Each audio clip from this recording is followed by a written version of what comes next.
This weekend of college football has been so much fun, and it has been a great way to finish the regular season, but there is one piece of news that maybe you did not hear about that is extremely important for next year. Dillon Gabriel has been one of the best quarterbacks in college football over the last 3 years, and he has put up numbers at UCF and is likely going to be an NFL player down the road. Sadly, he got injured in a game against Louisville earlier this year, and it seems as if UCF moved on without him. That does not take away from what Gabriel has done, and he has entered his name into the transfer portal. You may be asking why this is such a big deal. Well, it's because he may be the best quarterback in the portal when it's all said and done. I know we have months and months before next year starts, but he might be the most talented guy or the most sought after dude at the quarterback spot. In today's video, I want to briefly introduce you to who Dillon Gabriel is, what ended up happening to him at UCF, the different options for him in the portal, and my opinion on where he will go next. But right before I get into it, if you're new to the channel and aren't subscribed, which is nearly 80% of you, be sure to quickly hit that subscribe button as it really helps the channel and helps me out, and hit that like button to support the video and help it get in the algorithm. Also, don't forget to turn on post notifications so you never miss when I upload, and let me know a topic I can take a look at in my next video. Now let's get started and talk about Dillon Gabriel. When I think of Hawaiian quarterbacks, I think of Tua Tagovailoa and Mackenzie Milton, both of which have had different impacts on the sport of college football.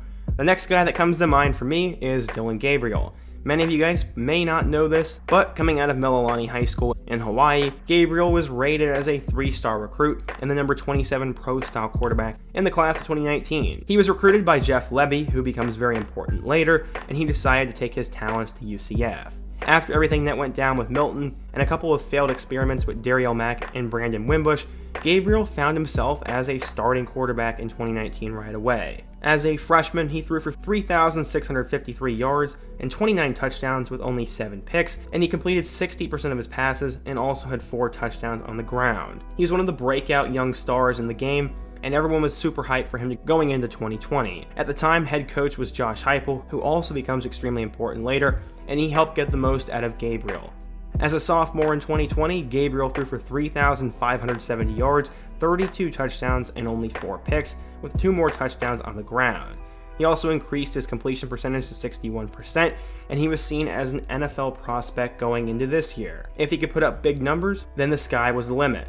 Well, his 2 coaches that recruited and coached him early on ended up moving. Jeff Lebby took a job at Ole Miss, and Josh Heupel took the head coaching job at Tennessee. In a normal world, that to even be thought about because he had a big year ahead of him. Well, he started out strong with 814 yards and 9 touchdowns, but he got hurt against Louisville and he'd be out for several weeks. From there, it looked like he was basically done for the season, and as of today, he has entered his name into the transfer portal. He took to Twitter with a heartfelt message, and now he's going to examine all his options, which are going to be a lot. In my opinion, there are 3 schools that are going to go after him really hard. The first one is Nebraska. Scott Frost did vaguely recruit him while he was there, and it is a similar style of system. Plus, with Adrian Martinez now graduating and Logan Smothers not being the clear option next, if Dillon Gabriel were to transfer to Nebraska, he would start right away, and I think he'd have a good year. But I kind of want to eliminate them, as I just don't think that's going to happen. I think it's going to come down to 2 schools. The first one is Tennessee. Josh Heupel is his old head coach, and he is getting the most out of his quarterbacks. After Joe Milton was benched for his abysmal performances, Virginia Tech transfer Hendon Hooker has saved his career there, and he's went on to have a spectacular season for the Volunteers. He's led them to 7 wins, and he's become a dynamic threat. This year, Hooker has thrown for 2,411 yards with 24 touchdowns and only 3 picks. Combine that with the fact he's rushed for nearly 500 yards and 5 touchdowns, Hooker has been one of the better quarterbacks in the country, and that is in large part due to Josh Heupel and his system. Heupel has been known to be good with quarterbacks in the past, and Hooker is on the borderline of being an NFL player this year. He's technically listed as a senior, but he would get 1 more year because of everything that happened last year if he were to return. If Hooker announces he's leaving after this year, then Dillon Gabriel is the kind of guy who could come in right away, play for his old coach, put up numbers in the SEC, and likely help him become a legitimate NFL prospect too. It sounds good on paper, right? Why would Gabriel not go to Tennessee?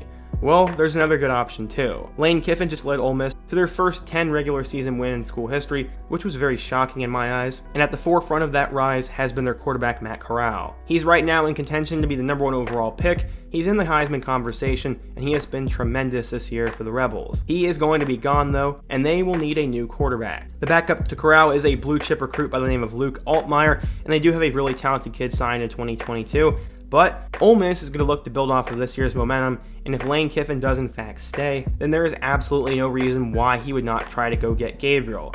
What's going to help that? Well, Jeff Lebby, the former offensive coordinator at UCF, is now at Ole Miss, and with the relationship they have, the stage that he could play on, and the track record of Matt Corral and Lane Kiffin, it seems like a perfect fit for him. There could be a school here and there that comes out of nowhere and wants his talents, but when I think of all the big schools such as Alabama, Ohio State, Oklahoma, and Clemson, it seems all of them kind of have their quarterbacks figured out outside of Clemson, and I don't think that he's the kind of guy to go play for Clemson. With all the coaching stuff that's going around, who knows what'll happen, as maybe he goes and plays for Florida, or maybe some other big time program gets him. Either way, I'm not sure, and I don't know what's going to happen, but if I had to put my money, it's going to come down to Tennessee and Ole Miss, and this is going to be a lot of fun to watch. What do you guys think though? What do you think of Dillon Gabriel? Where do you think he's going to go next? And what quarterback in your eyes is going to enter the portal? Be sure to let me know down in the comment section. Hit that like button if you want to support today's video, and check out all my other videos on the end screen.